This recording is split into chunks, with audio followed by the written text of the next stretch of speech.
भारतीय राजनीति का सबसे चमकदार सितारा, जिसने राजनीति के दिग्गजों को पीछे छोड़ दिया। उसकी एक आवाज पर करोड़ों आवाजें बोल उठती हैं।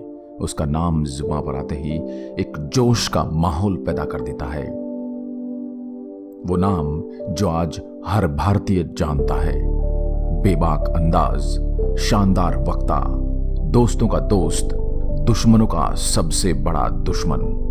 मैं बात कर रहा हूं भारत के मौजूदा प्रधानमंत्री श्री नरेंद्र दामोदर दास मोदी की।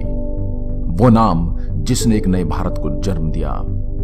वो नाम जो केवल एक नाम न रहकर लहर बन गया। वो नाम जो केवल भारत ही नहीं, आज पूरा विश्व जानता है। आज भारत को विश्व पटल पर जो ख्याति प्राप्त हो रही है, उसका सबसे बड़ा श्रेय अगर किसी को जाता है तो वो हैं हमारे आज के प्रधानमंत्री, जिनके अथक प्रयासों और शानदार व्यक्तित्व के चलते आज पाकिस्तान और चाइना को छोड़कर लगभग हर देश भारत से संबंध मजबूती से बनाए हुए है। अमेरिका और सभी यूरोपीय देश हमसे कूटनीतिक आधार पर बैलेंस बनाए हुए हैं। आज इन देशों में किए जाने वाले समझौते केवल समझौते ही नहीं, बल्कि हमारे देश को लाभ भी पहुंचा रहे हैं। देश की सुरक्षा, देश की अर्थव्यवस्था की चिंता किसान, नौजवान, हर क्षेत्र, हर मैदान में मोदी जी सफल साबित हुए हैं और देश आगे बढ़ रहा है।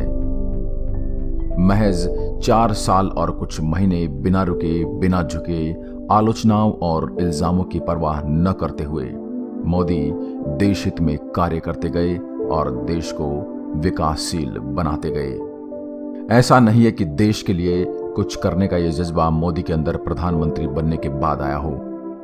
अपनी पार्टी का एक छोटा सा कार्यकर्ता रहते हुए भी मोदी को अपने इन्हीं तेवरों के लिए जाना जाता था, जहां वे अपने शानदार भाषणों से सरकारों को ललकारा करते थे। उनकी राष्ट्रभक्ति तब भी उतनी ही थी जितना समर्पण आज उनके फैसलों में दिखता है।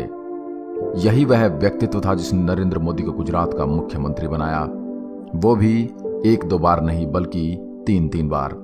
मोदी के कार्यकाल में ही इस प्रदेश ने तरक्की की, कई सीढ़ियां चढ़ी और मोदी का गुजरात वाइब्रेंट गुजरात बनकर देश के अन्य राज्यों के लिए एक मिसाल बन गया।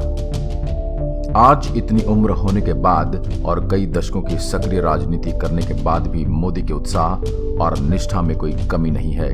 यही कारण है कि भारत का ये प्रधानमंत्री देश हित में दिन दोगुनी रात चौगुनी मेहनत कर रहा है। मोदी के व्यक्तित्व की बात हो और उनके साहस और हिम्मत की बात न की जाए तो ऐसा हो नहीं सकता। कूटनीतिक दबावों का चक्रव्यूह तोड़ते हुए मोदी भारत के पहले ऐसे प्रधानमंत्री हैं जिन्होंने सेना को ये छूट दी कि वे अपने फैसले खुद ले सकती हैं। बैंकों की खास्ता हालत और देश की अर्थव्यवस्था को बेहतर बनाने के लिए मोदी ने नोटबंदी जैसा बड़ा कदम उठाया, बिना ये सोचे कि वे इस साहसी फैसले के आगे अपनी कुर्सी तक गंवा सकते हैं। लेकिन कहते हैं ना, जब नीयत साफ हो तो मंजिल भी आसान लगती है। मोदी के इस फैसले पर देश ने अपनी मोहर लगा दी और भ्रष्टाचार विरोधी इस नीति ने मोदी को और भी मशहूर बना दिया। जीएसटी बिल को पारित कराकर आज मोदी ने देश के टैक्स सिस्टम में जो पारदर्शिता लाई है, वह प्रशंसा योग्य है। देश के युवाओं को समृद्ध और अपने पैरों पर खड़ा करने के लिए स्किल इंडिया, स्टार्टअप इंडिया जैसे बहुमूल्य प्रोग्राम चलाए जा रहे हैं, जिससे देश बेहतरी की ओर बढ़ रहा है। आज सभी सरकारी सहायताओं का उपभोक्ताओं के खातों में सीधे पहुंचना मोदी जी की ही पहल है, जिसे हम डीबीटी यानी डायरेक्ट बैंक ट्रांसफर कहते हैं। आयात के मुकाबले निर्यात को बढ़ाने और रोजगार सृजन के लिए मोदी ने मेक इन इंडिया का मंत्र दिया, जिसके नीचे आज सैकड़ों कंपनियां भारत में ही भारत के द्वारा बनाई गई चीजों को निर्यात कर रही हैं। गांधी जी से प्रेरणा लेकर मोदी ने खुद अपने हाथों में झाड़ू उठाई और स्वच्छ भारत का नारा दे डाला। वह स्वच्छ भारत जो आज भारत में फैली एक क्रांति बन चुका है। आज गली गली चौराहों को लोग खुद से साफ रखने लगे हैं। लोगों के अंदर स्वच्छता के लिए अलख को जगाने वाला कोई और नहीं, बल्कि आपका मौजूदा प्रधानमंत्री नरेंद्र मोदी है। बच्चों से लेकर युवा और महिलाओं से लेकर वरिष्ठ नागरिक हर कोई मोदी को उम्मीदों की नजर से देखता है।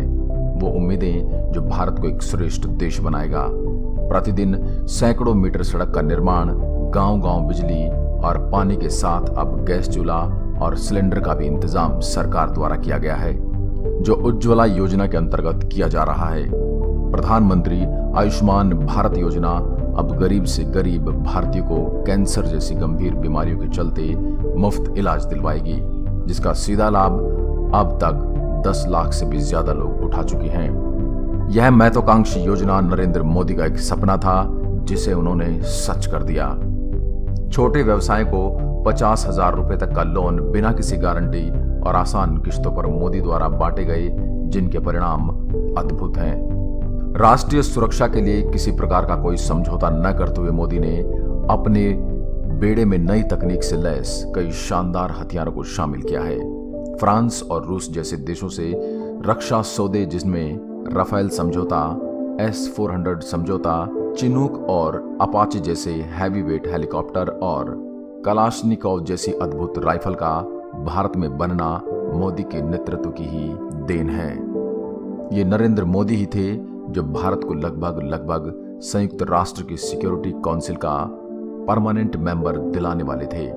इस प्रस्ताव पर अमेरिका, फ्रांस और रूस जैसे देशों ने अपना मत भारत के पक्ष में रख भी दिया था, लेकिन ऐन मौके पर चाइना ने परमानेंट 5, जिसे हम वीटो पावर देश भी कहते हैं, इसका विस्तार करने से मना कर दिया।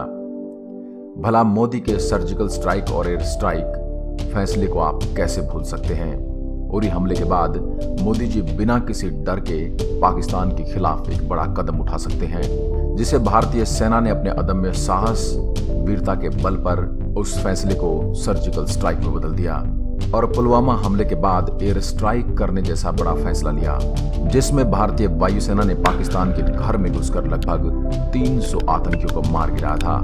हालांकि इन दोनों ही सफल मिलिट्री ऑपरेशन का सबसे बड़ा श्रेय भारतीय सेना को जाता है, लेकिन आप इस बात को भी नजरअंदाज नहीं कर सकते कि किसी भी अंतर्राष्ट्रीय दबाव की परवाह किए बिना इतना बड़ा फैसला लेना पिछली सरकार के बस की बात नहीं थी। लेकिन मोदी जी ने वही कर दिखाया जो देश की जनता चाहती थी। जब भारतीय सेना पाकिस्तान के घर में घुसकर आतंकियों को 72 हुरों के पास भेजा, हर भारतीय का सीना गर्व से चौड़ा हो उठा। सौगंध मुझे इस मिट्टी की, मैं देश नहीं मिटने दूंगा, मैं देश नहीं झुकने दूंगा। मोदी जी, आपने इस कविता को यथार्थ में बदल दिया। आपको बता दें कि जब सन 2008 में भारत में सबसे भयानक और दिल दहला देने वाला 26/11 का ताज होटल में हमला हुआ था, उसमें कांग्रेस सरकार कोई भी जवाब देने में बुरी तरह से विफल हुई थी। उस समय कांग्रेस सरकार अंतर्राष्ट्रीय दबाव के डर एवं तुष्टीकरण और वोट बैंक राजनीति के चलते पाकिस्तान पर कोई भी कार्रवाई करने में पूरी तरह से असफल हुई थी। 2008 में हुए मुंबई आतंकी हमले के दौरान एयर चीफ मार्शल रहे फली होमी मेजर ने टाइम्स नाउ के इंटरव्यू में बताया कि उस समय भारतीय वायुसेना इस हमले का बदला लेने के लिए पूरी तरह तैयार थी, लेकिन तत्कालीन यूपीए सरकार ने वायुसेना की सर्जिकल स्ट्राइक को मंजूरी नहीं दी। मेजर ने बताया कि वायुसेना पाकिस्तान को सबक सिखाना चाह रही थी। 2008 में इस हमले की पूरी योजना भी बन गई थी। उन्होंने बताया कि उनके पास ऐसा करने की पूरी योजना थी। वायुसेना पाकिस्तान और अधिकृत कश्मीर में आतंकवादियों के प्रशिक्षण शिविर पर हमला करने की ताकत रखती थी, लेकिन उस समय की सरकार ने वायुसेना को इसकी इजाजत नहीं दी। मेजर ने कहा कि 26 नवंबर हमले के बाद भारत के पास हमले के लिए 24 घंटे का समय था। मोदी जी ने देश सुरक्षा से कोई भी समझौता न करते हुए पाकिस्तान को 2 बार करारा जवाब दिया, जिसमें दोनों ही बार पाकिस्तान को मुंह की खानी पड़ी, जिससे घबराए पाकिस्तान ने दुनिया में अपनी पोल खुलने के डर से इन हमलों को, इस सच्चाई को नकारता रहा कि वहां कोई सर्जिकल स्ट्राइक नहीं हुई। और दुर्भाग्य से हमारे देश के कुछ नेता भी इसका सबूत मांगने में लग गए। इन नेताओं ने देश के मान सम्मान को भी ताक पर रख दिया, जिससे कई बार पाकिस्तान भी यह कहता रहा कि भारतीय नेताओं को इस बात का विश्वास नहीं है कि पाकिस्तान में एयर स्ट्राइक और सर्जिकल स्ट्राइक हुई थी। भारत को न चाहते हुए भी इन नेताओं के बयानों से पाकिस्तान को अंतर्राष्ट्रीय जगत में एक छोटा समर्थन मिलता रहा। अपने से बड़ों का सम्मान और बच्चों से प्यार करना मोदी की खूबी है। युवाओं को संबोधित कैसे किया जाता है, ये मोदी से सीखना चाहिए। राजनीतिक और वैचारिक मतभेद होने के बावजूद विरोधी दलों के कई बड़े नेता अक्सर ही मोदी और मोदी के व्यक्तित्व की तारीफ करते नजर आते हैं, जो ये दर्शाता है कि वह एक सफल नेता के साथ साथ एक बेहतर इंसान भी हैं। उनके व्यक्तित्व की बात हो रही है तो ऐसे में हम ये कैसे भूल सकते हैं कि मोदी को हंसी मजाक करना बेहद पसंद है और अपने राजनीतिक विरोधियों की टांग खींचना भी वे बखूबी जानते हैं। ये देश और इसका लोकतंत्र अमर है, यह चलता आया है और चलता रहेगा। नेता आते हैं, नेता जाते हैं, उनमें कुछ ऐसे भी होते हैं जिन्हें देश हमेशा याद रखता है। नरेंद्र मोदी उसी व्यक्तित्व का एक उदाहरण है जिन्हें देश प्यार करता है और करता रहेगा। जय हिंद, जय भारत।